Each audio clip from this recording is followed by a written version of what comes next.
3, 4 pavimentos de estúdio para ganhar o número de unidade, ganhar a vaga, deixa o estúdio sem vaga e aí faz o produto que você quer. Fica aquele patinho feio ali acoplado. Isso não faz sentido em uma cidade do tamanho de São Paulo. Está crescendo dessa forma. Aí a gente está vendo plantas com 3 suítes e um estúdio. Aí na prática aquilo ali é um 4 suítes.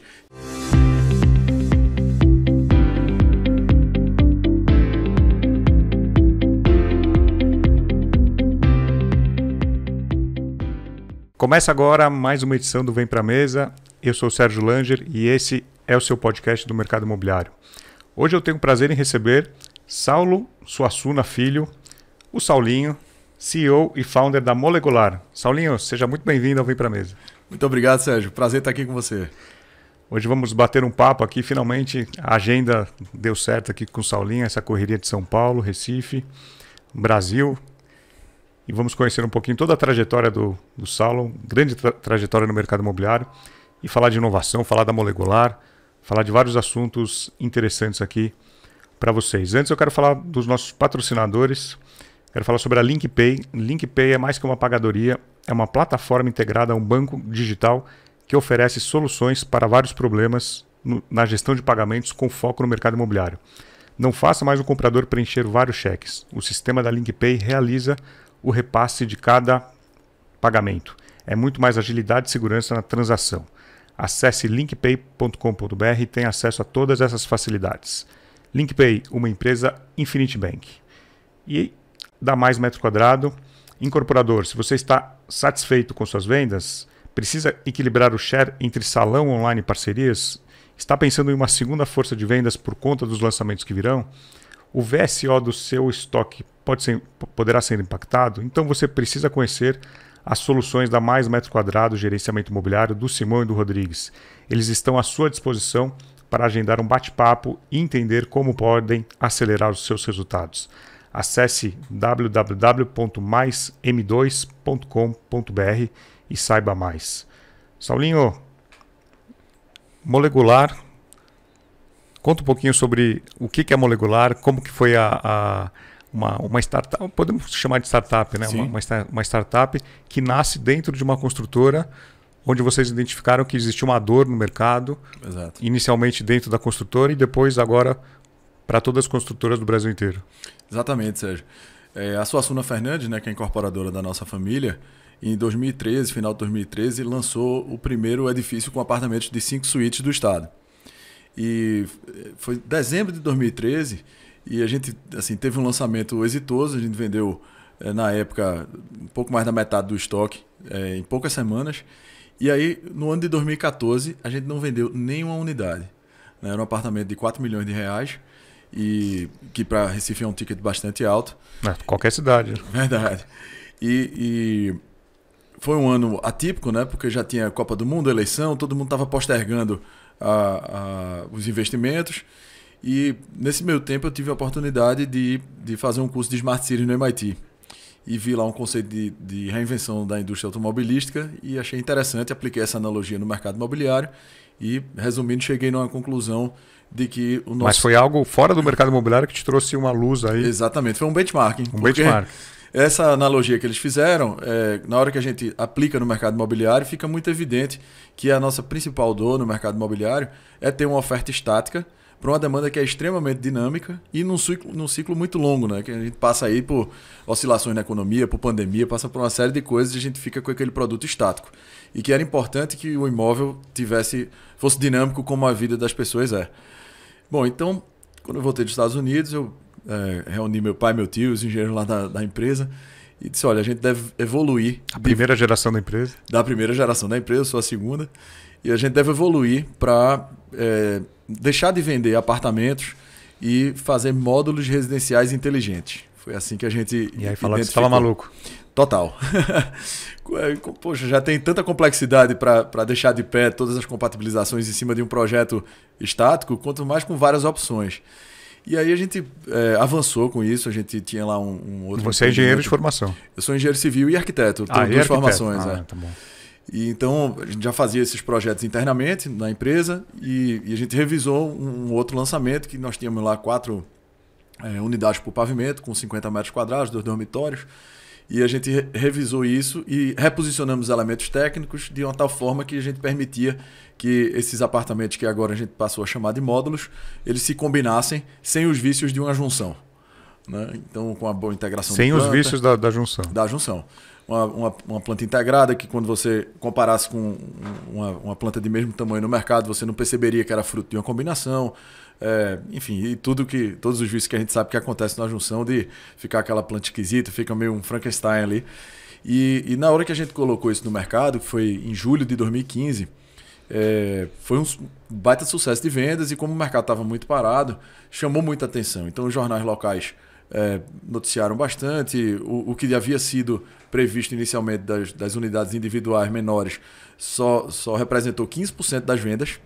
Então os outros 85% já foram provenientes dessas combinações, o que assim, meio que fez com que a gente estivesse falando de um seguro até de E o cliente entendeu muito comercial. Bem isso. O cliente, na hora da mesa da negociação, ele entendeu isso. Entendeu, porque foi engraçado que no começo os corretores estavam achando que ia ter uma dificuldade, porque... era novo, era muito novo. Novo e que talvez o cliente do apartamento maior, que chegava a 200 e poucos metros quadrados, não quisesse ter um vizinho de 50 metros no mesmo prédio. E aí, engraçado foi que na prática, a primeira unidade vendida foi uma cobertura duplex com 200 e poucos metros e o dono da cobertura comprou um pavimento com 4 módulos e pediu para fazer 2 combinações com um apartamento de 3 dormitórios. Depois ele voltou pedindo um módulo individual para a mãe dele. Então você vê que mudou a dinâmica, né? Na hora que você tem essa facilidade de você ter a família no mesmo prédio, são mãe, avô, pai, né? Todo mundo da mesma... Com tipologias diferentes, metragens diferentes. Cada um usando a quantidade de módulos que a sua fase de vida demanda. Né? Então, não necessariamente significa um bolso diferente. Né? Você pega uma pessoa que se divorciou, morava num 4 suítes, ela dificilmente vai para um outro 4 suítes. Sim. Né? Então... E o corretor de imóveis entendeu essa forma de oferecer o produto? A gente conseguiu fazer um treinamento bacana, porque foi engraçado que na primeira vez que a gente apresentou, os corretores, poxa, que bom, eu antigamente estava dando plantão num apartamento de 2 dormitórios, chegava lá, eu quero um apartamento de 3. Aqui não tem. Então acabava o atendimento ali. E aí com a Molecular você consegue ir identificando a necessidade do cliente e ofertando. Só que aí no começo os corretores estavam querendo dar uma aula de engenharia de módulos, explicando todas as variáveis e tal, e o cliente até se assustava. Então a gente orientou, e aí foi uma decisão acertada de que assim, a gente deveria usar isso, dizer, olha, aqui a gente tem uma tecnologia e tal, mas tentar entender primeiro qual é a necessidade do cliente e ofertar exatamente aquilo que o cliente precisa, sem precisar apresentar o projeto inteiro com todas as complexidades. Se explica que as escrituras são individuais e aí isso dá uma série de... Escrituras individuais. Exatamente, dá uma série de flexibilidades, né, na hora de fazer financiamento, na hora de uma eventual divisão patrimonial, seja entre cônjuges ou herdeiros, também facilita. Né, você fica com mais mobilidade, até flexibilidade fiscal mesmo, coloca um em nome da empresa, o outro no nome da pessoa física. Então tem uma série de financiamento também. Você pode financiar um com o banco, outro com outro. Então tem uma série de vantagens que... vale muito a pena. E o corretor, como você falou, ele entendeu, compreendeu isso. E quando o corretor saía, acho que vocês devem ter história, o corretor saía da Suassuna, ia trabalhar em outra consultora, talvez ele acabava sofrendo um pouquinho, porque às vezes ele se acostumava a vender esse modelo que não é engessado, né? Muito mais fácil para conseguir entender as necessidades do cliente. Quando ele tinha que ir para um lugar que era engessado, o corretor sofria. Então. Eles passaram a, vamos dizer, fazer uma certa propaganda nossa, né? Porque quando a Molecular nasceu, foi exatamente... Para atender a Suassuna. Exatamente, ela nasceu para atender a Suassuna, mas aí, na hora que a gente viu que o mercado estava se interessando, a gente disse, bom, então vamos atender o mercado. Então a gente separou as empresas, assim, tem um sócio que pertence às duas, mas são estruturas completamente independentes. E aí, a primeira coisa que nós fizemos foi procurar todas as imobiliárias e convidar para um treinamento, para apresentar e tal. E aí eles passaram vamos dizer, a serem agentes, assim, divulgadores disso, né, da flexibilidade. Poxa, por que a gente vai ficar engessado aqui nesse leque de produtos se a gente pode ter uma oferta muito maior e facilitar a venda, e não só pela ampliação. Para comunicar esse produto na parte do marketing, como se comunica essa questão de módulos, né? O slogan Sei lá, 4 switches, mas tem a opção de uma, duas? Ou tem. Como é que Veja, se comunica isso? Tem a calibragem dos módulos é feita de acordo com a sensibilidade do incorporador. Os primeiros, por exemplo, a gente chamava um apartamento para todas as fases da vida.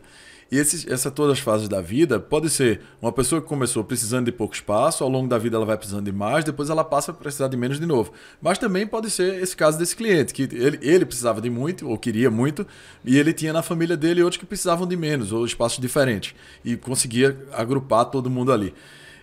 A gente sempre, assim, a questão da calibragem de modos é importante, porque muita gente diz, puxa, eu não posso ter um apartamento de 500 metros e um de 30 metros no mesmo produto. E aí a gente começou a sugerir o seguinte, teve uma cidade de Alagoas, que é Arapiraca, a segunda cidade de Alagoas. E aí tinha um incorporador amigo que estava com um prédio com apartamento de 300 metros quadrados.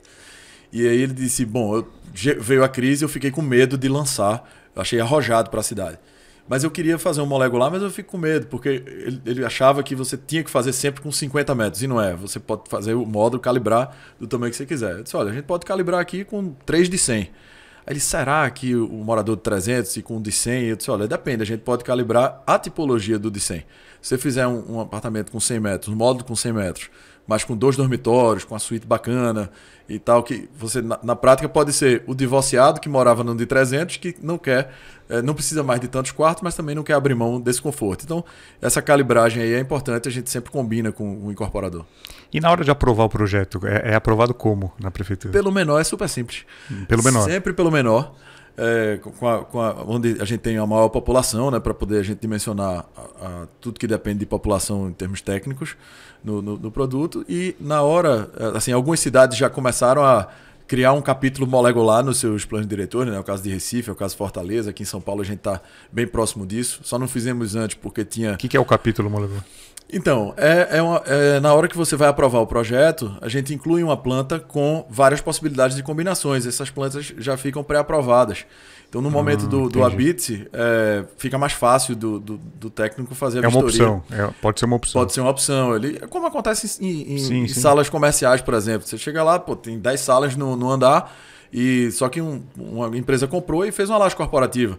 O Habite vão sair 10 Habites individuais. As escrituras vão acompanhar os Habites. Então, por que a gente não pode fazer isso também no residencial? E aí você estava comentando comigo que no início, eu não sei como é que está hoje, tinha uma dificuldade para convencer outras construtoras da cidade a adotar essa tecnologia. Como é que está hoje? Muito. Bom, hoje já está... Melhorou um pouco. Melhorou bastante. Eu diria que nosso setor é muito, muito artesanal e muito pouco inovador, né? Porque para inovar você precisa testar, e testar no nosso mercado é muito caro. Então, todo mundo gostava do conceito e dizia, olha, quando você terminar o primeiro prédio, você volta aqui. E o primeiro prédio termina em 3 anos ou mais, né? E aí hoje a gente está numa posição onde as validações que a gente precisava... Já tem alguns prédios prontos. Já temos 3 prédios com gente morando, vários outros prédios em construção. Esse ano aqui em São Paulo ainda a gente já vai ter alguns lançamentos iniciados. E fora essa parte assim, todo o ciclo de planejamento, aprovação, comercialização, construção, reforma, entrega já ter sido terminado, a gente também, a Caixa Econômica financia molecular tanto o cliente final quanto a incorporadora. Então isso também foi uma barreira que a gente precisou romper. Mas o que é financiar a molecular? Uma construtora, por exemplo, que vai fazer um plano empresário, apoio à produção com a Caixa Econômica, tendo um projeto molecular, a Caixa aprova esse funding. Uhum. Um cliente que quer comprar 3 módulos para fazer o apartamento dele, a Caixa financia também. Então a gente construiu esse case e isso, claro, que foi uma coisa importante. E a gente teve também essas validações de legislações, né? Na hora que capitais começam a mudar a sua legislação para isso acontecer, foi uma coisa importante, porque no começo dizia, vamos mudar a lei. Não que necessite, porque a gente pode aprovar pelo menor, mas mudar a lei é no sentido de estimular. Tá louco, ninguém vai mudar a lei por causa disso. E aí a gente está conseguindo. E, por último, a validação de mercado. Grandes empresas que já estão utilizando nossos serviços. Pode citar algumas aí, alguns clientes. Tecnisa, Cirela, enfim, aqui em São Paulo tem a Leaf, Opera, estamos fazendo projeto para estudos para Tegra, enfim, tem várias empresas aqui, não só em São Paulo, como lá no Nordeste, Moura do B, Diagonal, enfim, a gente tem várias empresas que estão já utilizando nosso serviço. E falando de Diagonal, você é um cara conhecido por ter uma rede de relacionamento aí vasta, a tua agenda de contatos é preciosa, e o Joãozinho da Diagonal comentou que você que fez a aproximação do projeto lá da Pininfarina, Sim. que eles estão fazendo na Beira-Mar, lançaram agora, né, abriram para venda agora, e vocês que fizeram essa ponte com um estúdio italiano. Como é que foi isso, esse relacionamento? Fala um pouquinho da importância do network, você é um cara que viaja muito o mundo inteiro, e como é que surgiu esse contato, essa ligação com eles? Então, nesses pouco mais de 5 anos de Molecular, né, eu interagi com 616 incorporadoras. 616? Isso. Está atualizado esse número? Tá, atualizadíssimo. Na verdade, eu tive na Curious de manhã 617. Então já mudou. Então, de 24 países e de 4 continentes diferentes. 24 países. Então, assim, isso foi muito bom porque fortaleceu o produto na hora que você coloca uma inovação e para várias equipes de empresas, enfim, bastante competentes, e eles vêm com enxurrada de dúvidas e você consegue esclarecer todas elas, isso vai fortalecendo o produto. Claro que a gente não tinha resposta para tudo, teve coisas que a gente foi pesquisar e voltou com essa resposta. Mas isso deu, assim, para a gente uma visão muito grande, assim, do mercado imobiliário global, né? E também fez com que a gente tivesse, assim, um relacionamento realmente ampliado. E aí eu tava... Como é que eu conheci, né? Eu cheguei na Conta a história lá, como você conheceu o italiano. Eu fui speaker do MIPIM em 2017. E aí o Paulo... Na França, né? Que é o principal evento do mercado imobiliário em Cannes. E aí o Paulo Pininfarina também estava lá. A gente estava lá no lounge, aí eu me apresentei. E na época ele já estava com os empreendimentos aqui da Cirela, já estava com o Pascoaloto. E eu mostrei o portfólio de clientes que a gente tinha, né? Que na época eram só 30 e poucas empresas. E aí eu falei, olha, vocês estão entrando no Brasil, a gente faz a concepção das plantas, né? E assim, com a maior eficiência possível. E a gente gostaria de ter um design diferente, né? Então, de repente, a gente poderia fazer uma parceria e assim, a gente ter a concepção molecular e ter o design Pininfarina. E aí ele foi super simpático, gostou e enfim, chamou um outro diretor lá e olha, que a Pininfarina tem, assim, não só mercado imobiliário, mas tem carro, barco, sim. Tem imóveis, tem uma série de coisas. Então, assim, olha, a divisão que cuida disso é lá em Miami, e aí vão marcar uma reunião lá, a coisa evoluiu e a gente acabou, assim, fazendo essa parceria. E aí eu estava em Fortaleza, lá com o Joãozinho, e a Diagonal tem uns prédios fantásticos. Fantásticos. E aí eu falei, Joãozinho, você já pensou em agregar uma marca de fora e tal? Você que levantou essa possibilidade. Pois eu tenho muita vontade e tal. Eu disse, olha, o que você acha do Pininfarina? Pô, adoro o Pininfarina, sou fã daqueles projetos lá, o Heritage, o Cirela by Pininfarina, lá o Yacht House, lá em Balneário e tal. Mas, poxa, como é que eu vou fazer para chegar lá? Eu disse, olha, eu tô indo amanhã para Miami, vou ter uma reunião com os caras amanhã à tarde. Se você permitir, eu posso fazer esse contato. E aí começou a se desenhar. Eles tinham um produto fantástico na beira-mar, né? Um terreno, assim, daqueles difíceis de se encontrar, únicos. E aí vai sair esse ícone lá, que a gente tem um orgulho muito grande de estar participando dele também. E fora a Pininfarina, você tem aí no bolso um leque de opções aí para incorporadores? Então, depois dessa parceria, né, que eu acho que é importante deixar claro que, nesse caso, foi uma coisa a várias mãos, né? A encomenda da Diagonal, que é uma encomenda bastante detalhada, que é fundamental e eu acho que confere essa identidade única que eles têm nos empreendimentos, mas também teve o arquiteto local, Daniel Arruda, que é um craque, né? Faz vários ícones lá da cidade. A Pininfarina e a Molecular. Então acho que a gente fez uniu forças. Um time que eu acho que ficou muito bom. Mas essa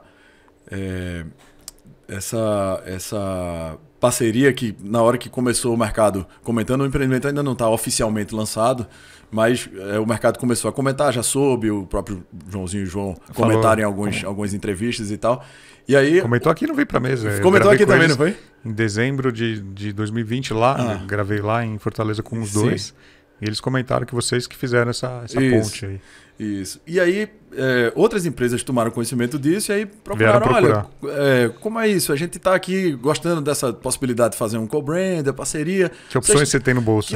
Pois aí a gente viu isso também como uma oportunidade, como um negócio, né? Como mais um serviço. E como a gente já, assim, com esses contatos com empresas de fora, em Miami, por exemplo, tem uma série de de empresas assim que já estão fazendo co-brand, né? Tem muitas. Armani, Bentley, Porsche. Aston Martin, Porsche, tem várias marcas e a gente começou a desenhar alguma coisa nessa linha. Tá, tem umas coisas boas para ser anunciadas aí em breve. Boa.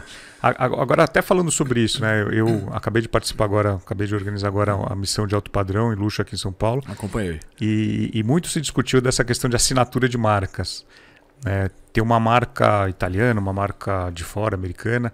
Quanto isso, na sua opinião, não só visual, lógico, design com certeza, mas na hora de venda, você consegue aumentar valor, agregar valor, o público final percebe isso?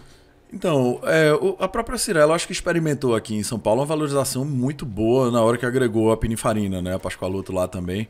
Então isso já tem essa métrica comprovada. Sobe o patamar do produto. Totalmente. Porque eu diria que tem as indústrias, por exemplo, automobilística, a indústria da moda, elas têm uma forma de assim, transmitir uma experiência, proporcionar uma experiência para o cliente diferente. E o cliente agrega valor. A gente sempre, assim, até um dia desse, claro que o mercado imobiliário foi avançando e tal, mas você ia comprar um anel de, sei lá, 5 mil reais, você é atendido com uma taça de champanhe. Existe todo uma coisa... apartamento que é um pouco mais caro, um não? Apartamento que é uma fortuna, que é um cafezinho aqui, ó, uma xícarazinha de plástico, amendoim. Pois é. Então, eu acho que o mercado imobiliário estava carente desse tipo de associação. E eu acho que isso vem para agregar valor, experiência e tudo. E também tem outra forma de você comunicar o produto que eu acho que faz muita diferença. Às vezes você na hora que mostra uma perspectiva de um prédio, que pode ser bonito e tal, mas na hora que você conceitua associando a uma marca, você empresta o prestígio daquela marca ao seu produto. Sim. E aí isso sim agrega bastante valor, né? A Pininfarina, por exemplo, que é conhecido pelos designers, principalmente automobilísticos, já desenharam mais de 20 Ferraris, as mais emblemáticas, mas também Maserati, Lamborghini e outras marcas. É como se você estivesse na Ferrari, morando na Ferrari dos edifícios, né? Então, isso traz uma percepção de valor muito grande. E a questão você comentou de tornar a empresa global. Já tem conversas fora do Brasil para levar a tecnologia da Molecular para fora? Ah, sim. Já tem alguém operando ainda não? A gente tem bastante estudo, né? Porque o que é que acontece? A Molecular ela teve um crescimento bem peculiar. Primeiro a gente espalhou, a gente foi ouvir, falar, até para aprender e para enriquecer o produto e deixar, vamos dizer, sem nenhuma ponta solta, né? E ao mesmo tempo, no primeiro, é muito parecida a forma que as pessoas se comportam. Primeiro, todo mundo gostava, assim, dizia, olha, eu quero ficar acompanhando isso aí, mas avance mais. Eu quero esperar. Eu quero ver o resultado. Eu quero ver pronto e tal. Então, isso aconteceu aqui primeiro, depois foi acontecendo lá fora, e aí na hora que você vai começando a mostrar os prédios prontos, vai vendo outras empresas fazendo em outros lugares, aí a gente vai retomando aquelas relações que a gente foi construindo e a coisa vai avançando. Então a gente está, assim, a gente estava lá no Nordeste, apenas em Pernambuco, né, que foi onde foi validado primeiro e onde a gente começou a construir. E agora a gente já vai estar em vários outros estados. A partir do ano que vem aí, acho que já vai estar uns 10 aí em lançamento, né, em construção de 10 estados diferentes. 10 estados diferentes. E a patente é de vocês? Eles patentearam essa tecnologia? A gente fez registros no Conselho de Arquitetura e no Conselho de Engenharia, né, registro de obra intelectual e de direitos autorais, e específico para isso, e também depositamos no INPI como desenho industrial e no USPTO, que é o INPI americano, com o PCT internacional. Que a ideia de fato é assim, ter esse diferencial para a gente poder investir na tecnologia e fornecer aí a todo mundo. E qual que é o perfil hoje do time da Molecular? Grande parte engenheiro, arquiteto? Qual é o perfil? Mas tem engenheiros também, mas mais arquitetos. Arquitetos. Então você vai lá, tá todo mundo vendo planta, tá um monte de planta aberta. Então, nós temos uma biblioteca digital, né, de planta.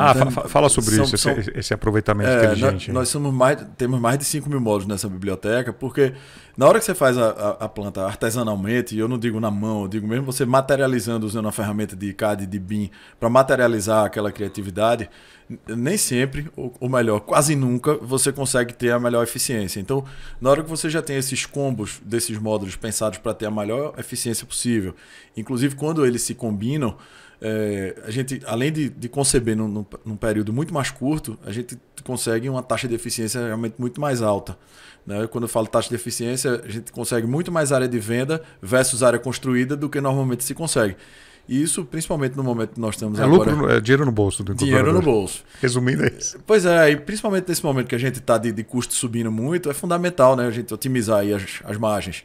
Então a gente tem feito bastante isso. E quando você entra num apartamento, a primeira coisa que você vê é a planta. Você não vê a decoração. Quando você vai visitar alguma coisa... A planta... Você já deve ver ele na tela do computador. Total.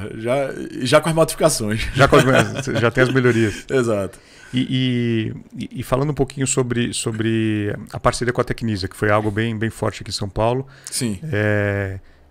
Ela vai um pouco além da questão da melhorar essa eficiência. Conta um pouco os serviços que a Molecular pode oferecer aqui, vai oferecer para a Tecnisa. A Molecular nasceu com modulação. Né? A gente ainda não está trabalhando especificamente nisso com a Tecnisa. É um plano que a gente pretende aí para ou para o final do ano ou ainda para o ano que vem. Mas lá a gente está com um trabalho, uma parceria firmada para a eficiência. Né? E assim, foi muito bacana isso, porque a eficiência, primeiro, você pode começar com qualquer empresa, porque você não precisa mudar o produto, é uma coisa mais palpável, né? Você não precisa ter que tirar as dúvidas em relação à legislação, engenharia, etc., que a modulação tem, que nós temos resposta para todas elas, mas às vezes as pessoas ficam ainda querendo ver mais antes de experimentar. E a eficiência não.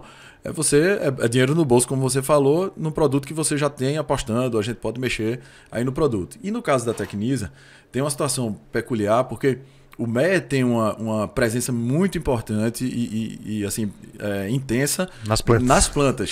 E ele é muito bom. Ele não é arquiteto, ele é engenheiro, mas ele entende realmente muito das plantas. E aí, assim, sempre tem alguma coisa que a gente possa trazer aí com um olhar, principalmente envolvendo tecnologia, que traz ainda essa melhoria.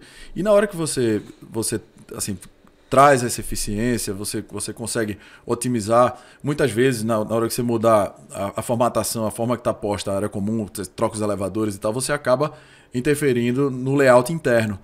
E aí, muitas vezes, a gente consegue também proporcionar uma melhoria de qualidade do layout. Para o morador. Para o morador, né? Para a pessoa que vai morar lá. A gente pensa muito na sensação de espaço. Então, assim, às vezes, a melhor coisa, o melhor elogio é quando a gente diz... Parece maior, né? Não, você entra naquele apartamento que parece pequeno, mas, nossa, tem uma sensação maior. Isso. Né? Assim, quando a gente vê que atingiu o nosso objetivo, ó, quanto você acha que tem esse apartamento? E aí o cara fala uma área maior do que realmente ele tem. Aí a gente atingiu o nosso objetivo. Então, isso é muito bacana. Mas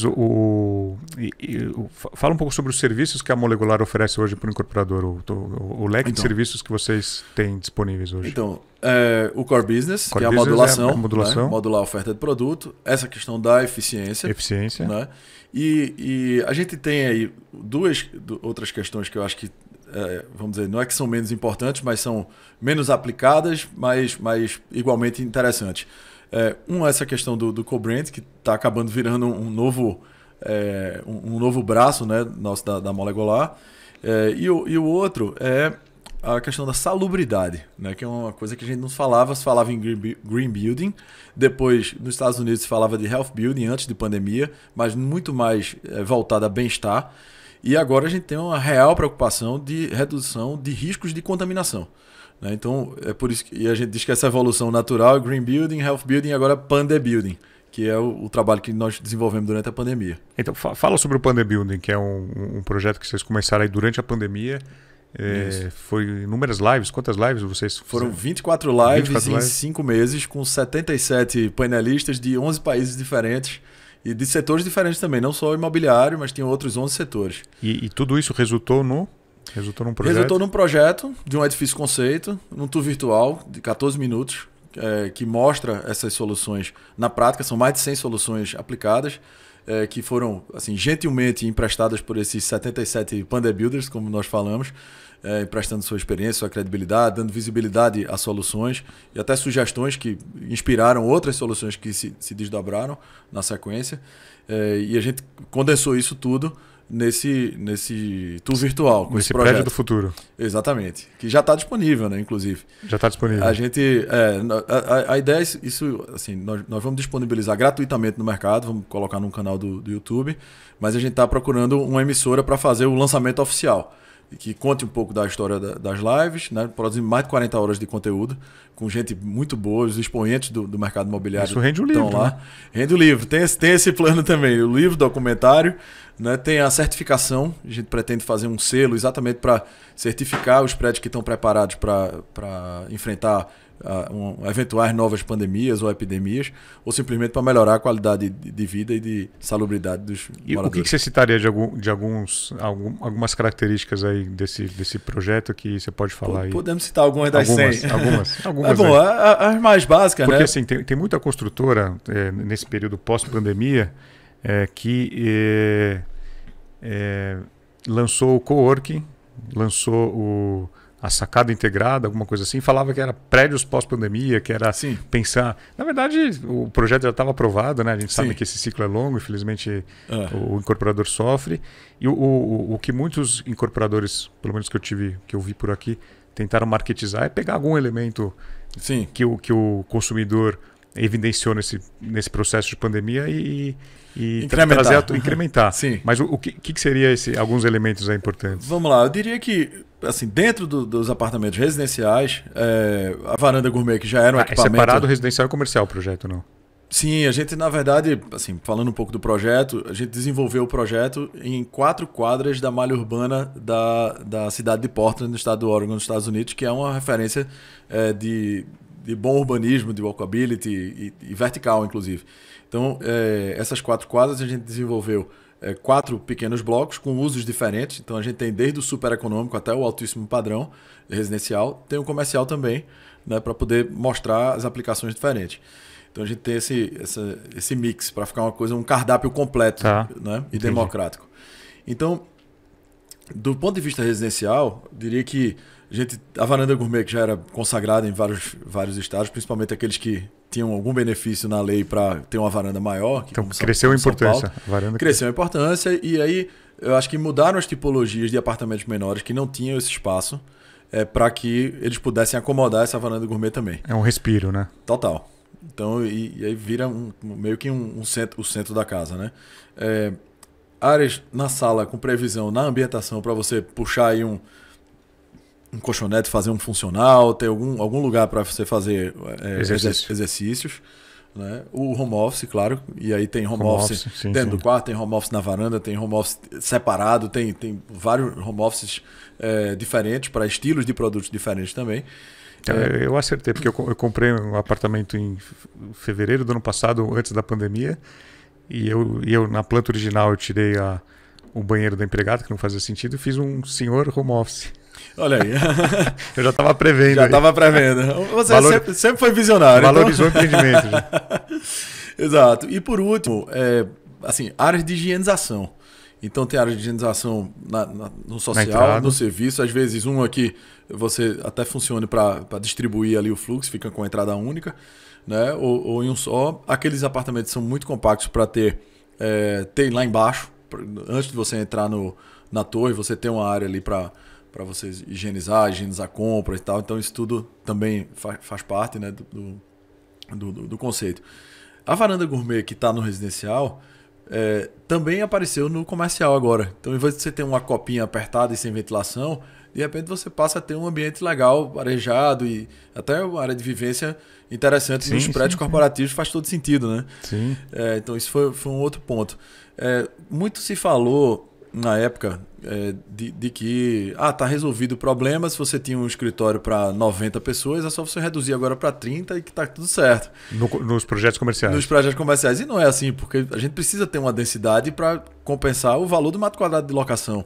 Então o Pandem Building traz muita coisa de mobiliário acrílico. Você está numa reunião e aí de repente você tem uma mesa para 12 pessoas que só tem 4, dá para você ficar numa distância ok. Mas se você vai usar os 12 lugares, a gente tem um lustre lá de acrílico, parece um gradil que desce de acrílico, e aí todo mundo fica ali protegido, numa distância menor do que 1,50 m recomendado, porém protegido pelos anteparos ali. Então tem uma série de coisas... E falando um pouquinho desses edifícios comerciais, a gente está vendo aqui no mercado muitas empresas devolvendo, às vezes, um andar, meio andar, utilizando menos espaço por conta do home office, né, que virou Sim. uma realidade. Qual que é a sua opinião aí desse futuro mercado de edifícios comerciais? Tá bem divididas as opiniões, né? Todo mundo dizendo que vai voltar tudo. O que eu acho na prática é que assim, a gente aprendeu à força que tinha uma outra possibilidade. E a gente usa isso assim, por conveniência, né? De acordo com a conveniência. Então acho que os escritórios não vão acabar, vão continuar, as corporativas também. Mas todo mundo vai ter o seu espaço para trabalhar em casa também. E acabou a cerimônia de você, não vai dar para ir, vamos agendar uma vídeo. Eu agradeço muito, porque antigamente eu vinha aqui para São Paulo. Fazer uma reunião. E aí, puxa vida, adorei e tal, mas tem um diretor que não tá aqui. Quando é que você volta a São Paulo? Ali eu na outra semana voltar para São Paulo de novo. Então, não, vou marcar uma vídeo amanhã e a gente fala com outro diretor. Então essa cerimônia meio que essa tecnologia facilita. Sempre esteve disponível, mas nunca foi tão utilizada e agora foi validada, né? Total. Viram que funciona, para que eu vou pegar 2, 3 horas de avião, mais 1 hora disso aqui para fazer uma reunião de 1 hora. Pois é, aulas online das crianças, online, tudo. Que está bem difundido e claro que isso vai interferir na nossa dinâmica daí para frente. Agora lá fora, como é que está esse mercado lá fora que você também observa bastante? O que você vê lá fora? Em relação à pandemia, foi engraçado, a gente fez uma live, acho que foi a 8ª, onde a gente reuniu 8 pessoas, né, com uma diferença de fuso horário de 12 horas.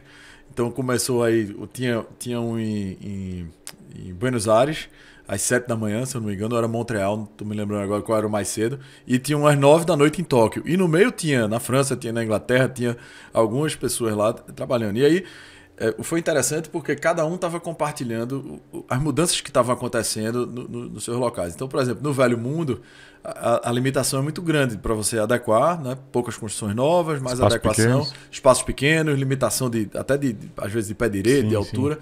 Então, assim, houve pouca mudança. Nos Estados Unidos, eles já tinham por exemplo, a taxa de adensamento das pessoas nos escritórios já era muito maior, de elevadores também já era muito maior. Então a gente assim, já meio que estava meio que adequado para isso, né?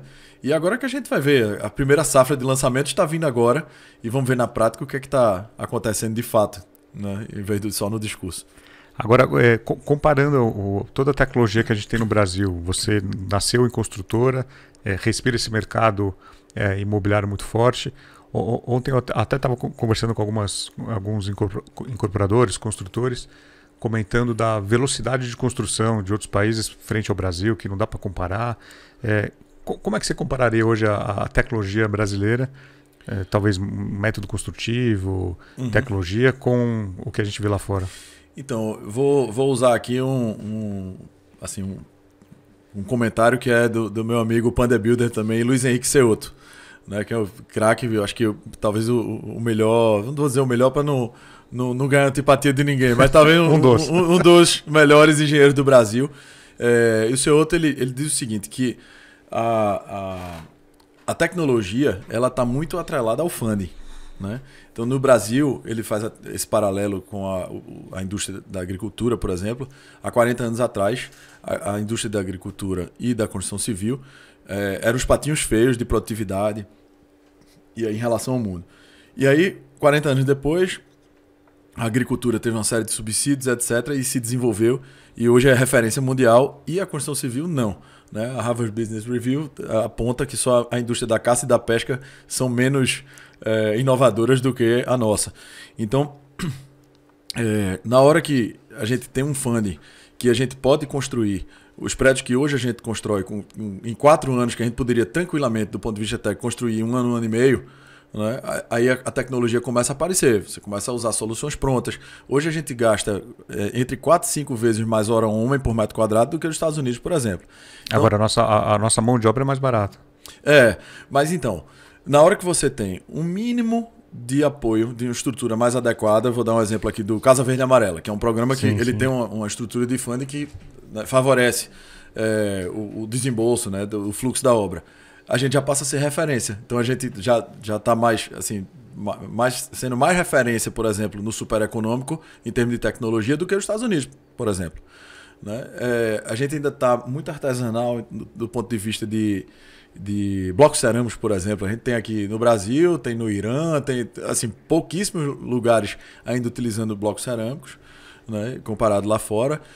Aço, ainda, estruturas metálicas ainda muito pouco, né, comparado com o concreto que a gente vê lá fora. Então, quanto mais assim, um funding, a gente tiver a opção de funding, a gente vai estar usando soluções mais prontas, diminuindo a quantidade de mão-hora, reduzindo os prazos de construção e amadurecendo a tecnologia. Mas é esse problema que a gente tem que resolver antes, é o funding.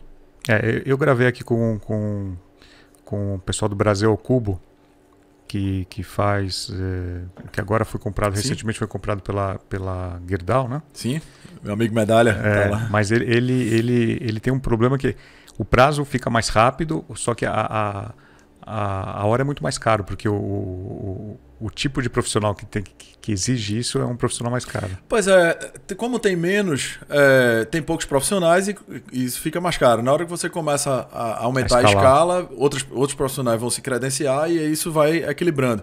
Tem uma questão importante também que eu esqueci de comentar, que o senhor defende, que é a tributação. Tudo que você vai fazer industrializado é muito mais caro, tem uma carga tributária pesada. E aí você meio que já... E no Brasil o imposto pesa muito. Pesa muito. E aí você que já é uma coisa artesanal, você se acomoda e fica no artesanal para não ir para o industrializado, que é mais caro. Então, resolvendo esses dois pontos... Agora, você comentou do Casa Verde e Amarela. Dá para fazer um projeto da Molecular para econômico ou é só para alto padrão? Estamos fazendo vários você falou, você na Cury, então? Não, na Cury hoje foi a primeira conversa. Foi. Mas estamos fazendo outros. Que é uma empresa que atua no segmento econômico. Exatamente. Mas estamos fazendo outros aqui em São Paulo, Longitude, lá do Gonçalo Matarazzo, né, a própria Vivaz, da Porque Cidel. É uma planta menor, né? Você está falando em 40 metros quadrados. Às vezes menos também. Às vezes até menos. E aí, o que acontece? Para você modular, talvez não seja muito o caso, porque você não vai 35 metros quadrados. 2 módulos já dá 70 metros quadrados. Você meio que já está numa faixa maior. Mas para a questão da eficiência é fundamental. E aí, na hora que a gente tem esses módulos já mais encaixadinhos, a gente tem tido bons resultados aí de economia, de área comum. E quando que é a hora certa do incorporador procurar vocês? É no início do projeto, quando está aprovado? Não, antes do aprovado, lógico. Mas às vezes ele aprovou o projeto e ele entendeu que dá para melhorar e ele entra de novo com uma aprovação? Então, já aconteceu isso também. Eu digo sempre o seguinte, que quanto antes melhor, mas desde que tenha tempo de mudar, então já aconteceu, está aprovado, mas ainda dá para mudar e a gente vai lá e muda. E a gente tem alguns casos de retrofit também. Então, assim, enfim, retrofit. O prédio já está construído. Claro que na hora que a gente, para fazer um prédio do zero, a gente analisa e posiciona os elementos técnicos em lugares estratégicos, com o prédio pronto, alguns elementos a gente não tem mais flexibilidade para mudar, principalmente estruturais. E aí a gente talvez não fique tão flexível, né? Certamente como a gente ficaria se começasse do zero, mas em vários casos deu certo, sim, foi legal. Boa. Agora eu quero que você fale um pouquinho sobre network, né? Você falou dessa aproximação da Pininfarina com a Diagonal. Sim. Você é um cara que tem um network aí fantástico. Como é que você começou esse network? Como é que você cultiva? Tem uma técnica ou é natural? Então, como é que começou? Assim, acho que eu tenho que agradecer a exposição espontânea que a Molecular tem, né? Assim, mas só isso não bastava, né? Não bastaria. Não bastaria. Mas eu diria o seguinte, que na hora que você tem um tema interessante, e aí, por exemplo, as ADEMES, Sinduscons, Secovs e ADITES e várias outras entidades que foram nos convidando para apresentar isso, na hora que você vai falar numa plateia para 300 pessoas do mercado imobiliário, chega ali no final, cara, eu quero fazer isso aqui nessa cidade. E aí você começa trocando cartão, um indica o outro. E claro que vou lá, vou no Espírito Santo, vou lá em Vitória, vou estar no evento. A gente procura quais são as principais incorporadoras, monta uma agenda. Assim, exatamente por causa dessa exposição, a pessoa já ouviu falar, tem curiosidade de entender mais, e a gente vai e começa o relacionamento. Redes sociais ajudam bastante a manter a gente na cabeça, né, das pessoas e ser lembrado, né, dizer, eita, puxa, olha aí, ó, aquele projeto, vou chamar aqui o pessoal. Então é a forma que a gente vai se mantendo. Mas a questão de, como você falou, participar de eventos, de almoços, tudo isso faz parte aí para manter esse network. Eu acho que é fundamental, assim, essa participação de eventos dá uma oxigenada muito boa, porque você revê pessoas que você já tinha visto, as pessoas acompanham os avanços que você teve, de novos lançamentos de outras empresas. Vi que você fechou com a Tecnisa, vi que você fechou com a Cirela, e isso vai ajudando, né, a ganhar a credibilidade. E a pandemia prejudicou isso, essa questão de esse contato humano, né? Pois é, vem mudar e a gente tem que se adaptar, né? Então, na hora que a gente ficou trancado em casa... As lives. Exatamente. No primeiro momento, todo mundo segura os projetos, a gente vai ver nada. Daqui a pouco, vamos começar a rever os projetos. E aí, não tem o que fazer, a gente não vai estar podendo viajar. Então, vamos resolver aqui esse negócio, vamos deixar a nossa contribuição para a sociedade, usando um pouco desse networking, de algum expertise que a gente tenha no assunto, para promover esses debates e disponibilizar essas soluções para o mercado. E aí foi ótimo, a gente, assim, no mercado imobiliário, a quantidade de gente boa que a gente teve, a contribuição, assim, é um privilégio. Gustavo Moura do B, Ricardo Gontijo, Bira Freitas, Meia Nigre, Lucas Vargas, Romeu Buzarello, então vários nomes expoentes, né, do nosso mercado, que a gente teve a honra de poder contar conosco. Agora, falando um pouquinho desse banco de dados que você comentou de plantas, dessa inteligência, você tinha me contado que tem alguma coisa que vocês estão preparando no futuro, já dá para adiantar alguma coisa? Que vai ter esse inteligência artificial? Exato. O nosso goal é que essa biblioteca que hoje é híbrida, né, digital híbrida, a gente quer, assim, não interagir mais com o cliente. A gente quer, por exemplo, nessas sementes todas que a gente saiu plantando, 616, agora 17 sementes pelo mundo aí, que a gente envia um e-mail e diga, olha, entra nesse link, experimenta encomendar o projeto nesse software aqui. Né? E aí o incorporador poder interagir diretamente com a nossa biblioteca digital. Então, esse é o nosso goal que a gente vem trabalhando aí para fazer Vocês estão desenvolvendo isso internamente, essa biblioteca? Internamente, Hoje, quantas plantas você comentou que tem já? Tem mais de 5 mil. Mais de 5 mil plantas. Variações de plantas. Variações de plantas, soluções de área comum. Agora, olhando para o tamanho do Brasil, né? O Brasil tem dimensões continentais, tem lugares muito peculiares, legislação diferente, e isso é um desafio enorme aí para a equipe, né? Então, muita gente pergunta e fica, poxa, eu acho que não vai dar funciona certo. Aqui, funciona. Todo mundo acha que a sua cidade é muito mais complicada do que qualquer outra cidade, e é assim em todo lugar. O que eu diria é o seguinte, a gente sempre recebe uma planta, e nesta planta que a gente está recebendo, já tem muitas informações ali.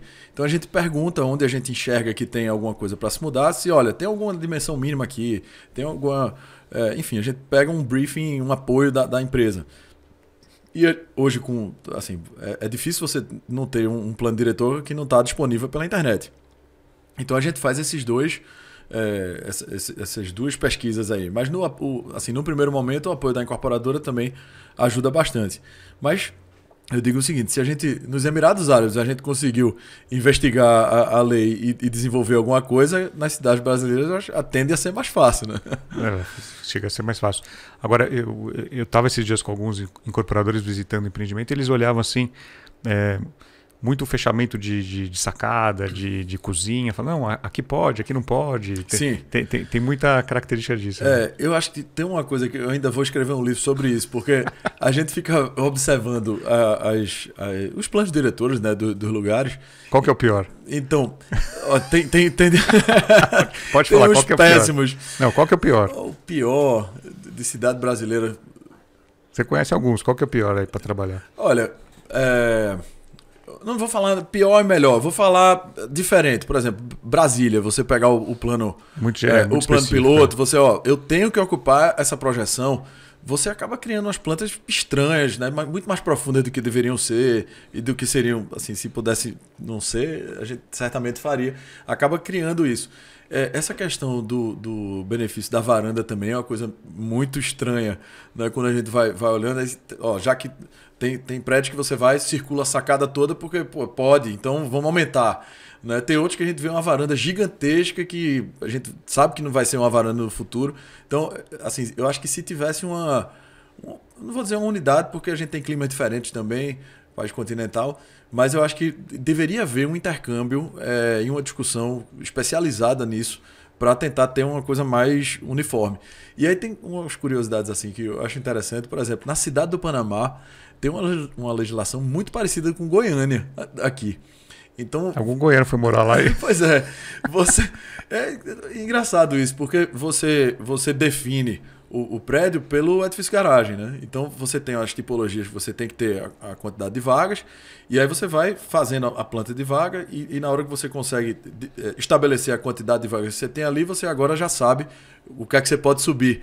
Então, assim, faz algum sentido? Faz, mas eu acho que tinha algumas revisões aí que, se houvesse esse intercâmbio entre as cidades, eu acho que todo mundo ganharia. E você falou dessa peculiaridade de Brasília. Qual que é um que seria um modelo aí para outras cidades seguirem? Um plano aí muito legal de se fazer. Plano legal de se fazer. Plano diretor de alguma cidade que seja... Olha, São Paulo. São Paulo? Veja só, São Paulo... É porque vocês não constroem aqui, mas tirando... quem é daqui reclama. Não, então, eu não estou dizendo que São Paulo é o exemplo. Eu estou dizendo, tirando o problema dos corredores, tá? Eu acho que é um... Assim, em termos de coeficiente... É legal. Não. Eu diria que... Depende da região, né? Claro. A gente tá falando assim, o plano diretor, você fala uma cidade, tem, sei lá, 15 subzonas aí que... Não sei se o número é esse, mas... Enfim, tem muita variedade. Mas assim, de uma forma geral, você tem um certo coeficiente para explorar. Agora, a questão dos corredores especificamente, que assim, acho que é um tiro no pé que o plano diretor deu, e que tanto com a Heloísa Proença quanto com o Fernando Chucre, a gente assim, trabalhou fortemente durante uns 4 anos que eles estavam aí na gestão, e agora pretendemos retomar esse trabalho com o César Azevedo, tem até uma agenda aí na semana que vem com ele, para a gente atacar esse problema dos adensamentos. Eu digo que a gente está produzindo aqui em São Paulo anomalias urbanas. Na hora que a gente quer adensar os corredores, o que é super legítimo para você concentrar os investimentos de transporte público, eu acho ótimo, mas agora a forma de a gente fazer isso, em vez de ser estimulando, ser restringindo vaga de estacionamento, produz essas anomalias urbanas, de estar 3, 4 pavimentos de estúdio para ganhar o número de unidade, ganhar a vaga, deixa o estúdio sem vaga e aí faz o produto que você quer. Fica aquele patinho feio ali acoplado. Isso não faz sentido numa cidade do tamanho de São Paulo, está crescendo dessa forma. Aí a gente está vendo plantas com 3 suítes e um estúdio. Aí na prática aquilo ali é um 4 suítes. Isso assim, não deveria acontecer. A nossa proposta, na hora que você tem uma Molegolar, esse 4 suítes, que no primeiro momento tem uma densidade baixa, na medida que a vida acontece e os filhos crescem, casam e não vão morando mais em casa, ele pode ir destacando esses módulos e tornando isso moradia de outras famílias. E aí a densidade mais elevada, ela vai sendo conquistada, mas numa curva mais suave ao longo do tempo. E à medida que os investimentos também vão acontecer. Então acho que seria muito mais adequado. Existia uma limitação no plano diretor que caiu agora em 2021, do Estatuto da Cidade, que não permitia que a gente mexesse nisso de uma forma mais contundente. E eu espero agora, com o secretário César Azevedo, a gente retomar essa agenda. E a questão das vagas de garagem? O que você pensa sobre o uso de carro? Alguns anos atrás, em São Paulo, se você falasse que ia lançar um empreendimento sem garagem, iam falar que você é maluco. Agora virou normal. Tem muito empreendimento sem vaga em São Paulo. Pois é, quando você vai falar em um estúdio e dizer que tem vaga, agora é que é um maluco, né? Tem mais... Como é que você vê ao longo do Brasil? Outras cidades estão preparadas para ter empreendimento sem vaga? Então, eu acho que isso é uma tendência que já está acontecendo em outras cidades também. Eu não diria sem vaga, mas a gente vê uma redução de vaga já considerável, né? Isso aos poucos vai acontecendo. Que é um custo grande para o projeto. Demais. E às vezes você tem um compacto de 25 metros quadrados, você tem 25 metros quadrados de área comum, que aquela vaga ocupa também, dobra a área do apartamento, num custo diferente, mas dobra. E eu acho que a geração nova, que tem uma relação com o carro diferente, né, da nossa geração, por exemplo, vai aos poucos fazendo essa acomodação. E assim, acho que está havendo também um movimento muito forte, e eu acho que a DIT Brasil tem um papel fundamental nisso, assim, da promoção do bom urbanismo, né? Então, a gente tem vários cases no Brasil de empreendimentos de cidades planejadas, onde o uso do carro vem sendo reduzido, e aí isso acaba impactando nos planejamentos. De novo, eu acho que se os urbanistas se unissem para estar discutindo e fazendo esse intercâmbio de ideias em relação aos planos diretores, todo mundo iria ganhar. Isso depende muito do poder público por conta do transporte, né? Porque em São Paulo, em alguns lugares, você consegue viver sem carro. Exato. Agora, dependendo da região, eu conversei com o incorporador lançando o produto, que ele falou, não, aqui nessa região não posso não colocar vaga, tem que colocar número X de vagas. Pois é, isso depende da rede metrô, da cultura de aplicativos, de Uber e... Que já foi mais fácil aqui. Pois é, a gasolina aumenta, a Uber começa. Então a gente tem que estar com essa situação madura e também com a malha, os modais de transporte integrados e funcionando. O Recife, por exemplo, onde eu moro, a gente tem lá um projeto de navegação do Rio Capibaribe, né, uma cidade toda cortada por rios, que facilitaria muito a mobilidade, né, se funcionasse de forma integrada. E é um projeto que assim, a gente não conseguiu ainda deixar de pé na cidade. Então, cada cidade tem a sua história, né? A gente tem aqui o metrô aqui para você ir para Guarulhos, tem a conexão com o Rio São Paulo. Então, apostando um pouquinho nisso, a gente consegue destravar muita coisa. Agora, um pouco sobre sustentabilidade. Está muito se falando agora dessa sigla ESG. Sim. O que você pensa sobre toda essa troca aí? A gente tem um orgulho grande de ter sido, a Molecular ter sido eleita pelo governo francês como uma das 12 startups no mundo capazes de tornar as cidades mais sustentáveis, né, mais resilientes. Por quê? Uma vez que a vida acontece e aquela família que precisava dos 4 dormitórios não precisa mais de tanto espaço, e você pode destacar módulos, readequar a sua casa ao espaço dos módulos que ficaram e promover ali que seja uma moradia desse módulo destacado, uma moradia de uma outra família, você passa a otimizar mais os espaços construídos. Então, se você fizesse um raio-x aqui na cidade de São Paulo e visse quantos apartamentos de 400, 500 metros quadrados só mora um casal hoje que não precisava daquela área, ou menos, talvez, 200, 100, 250, 200. Pois é.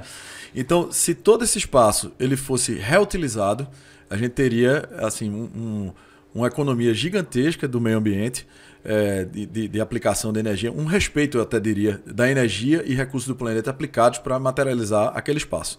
Seul, na Coreia do Sul, tem um projeto chamado Sharing City Project, que é uma secretaria de compartilhamento da prefeitura, que mapeia as famílias que estão nessa situação de ter áreas ociosas, e aí vai lá um assistente social e diz, olha, você não já pensou em usar esse espaço, esse quarto está sobrando aqui do seu filho, foi para a faculdade para receber um estudante de fora, né? Coloca no Airbnb para alugar, exatamente partindo da premissa que não se pode construir infinitamente, então tem que utilizar esses prédios com a maior eficiência possível. E aí só para completar, você pegar os edifícios, né, em média, eles produzem cerca de 5,7 milhões de toneladas de resíduo ano, mais de 80% do CO2 emitido na atmosfera.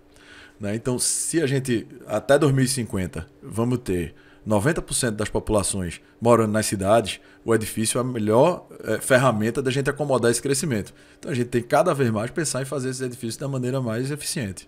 E você falou em Seul, na Coreia, Panamá. Sim. Como é que você pesquisa tudo isso? Como é que você vai atrás? Como é que você fica sabendo? Lê muito?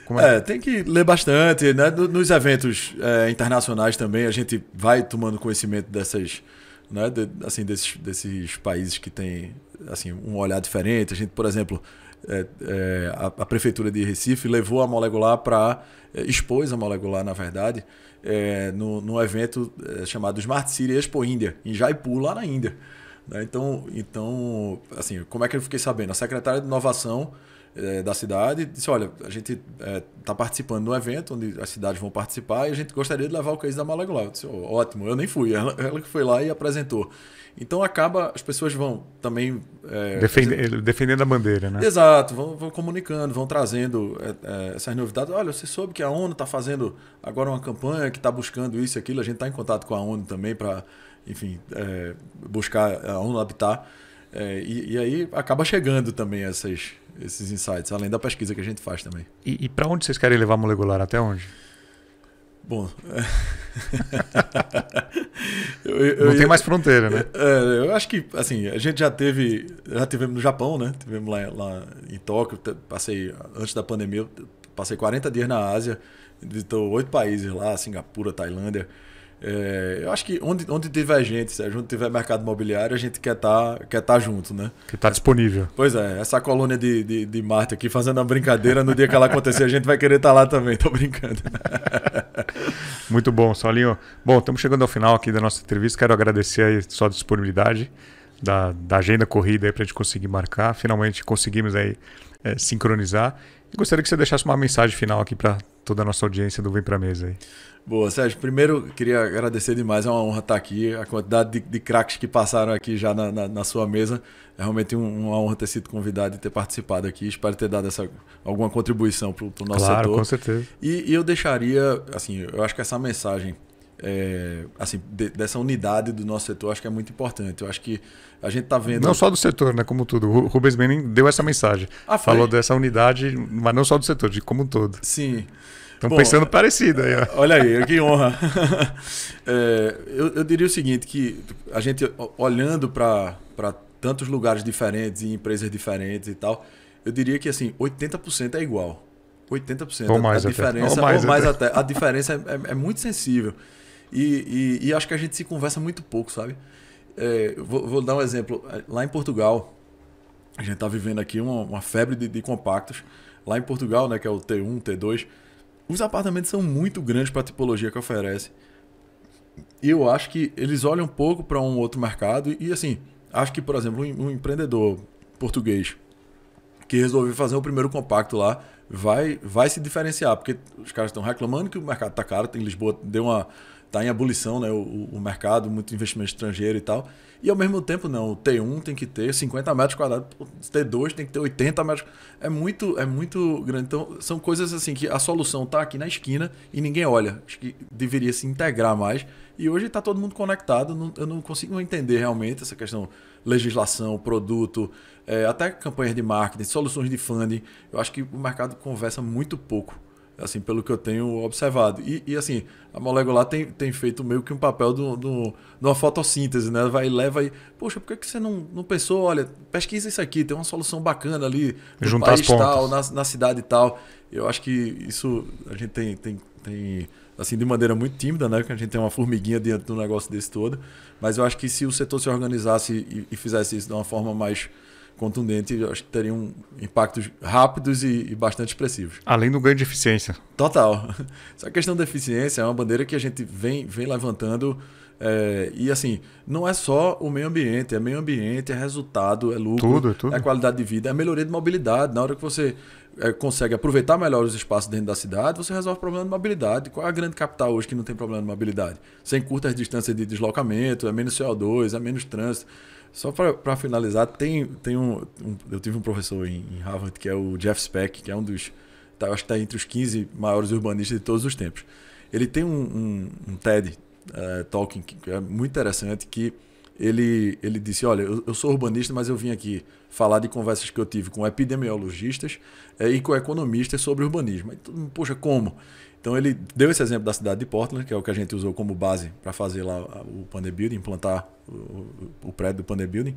Ele dizendo que em 96 a cidade de Portland resolveu reduzir a quantidade de carros, removeu o viaduto, estreitou ruas, favoreceu as calçadas. E aí ele mostrou que, com números, anos depois, que essas medidas reduziram a taxa de doenças cardíacas, doenças asmáticos, as pessoas passaram a ter mais tempo livre. E aí ele mede com, assim, por exemplo, a maior quantidade de livrarias per capita nos Estados Unidos é lá. Porque as pessoas têm mais tempo livre, aí menos 35 minutos a menos de média dentro do trânsito. As pessoas agora têm esse espaço disponível para trabalhar mais, para dormir mais, para se exercitar, para ficar com a família e para consumir mais.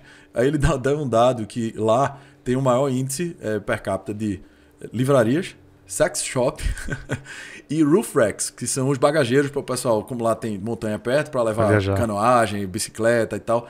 Então isso acho que é uma coisa importante. Uma coisa ligada na outra. Pois é. Muito bom. Saulinho, muito obrigado. Eu que agradeço, Sérgio. É isso, pessoal. Semana que vem tem mais. Tchau.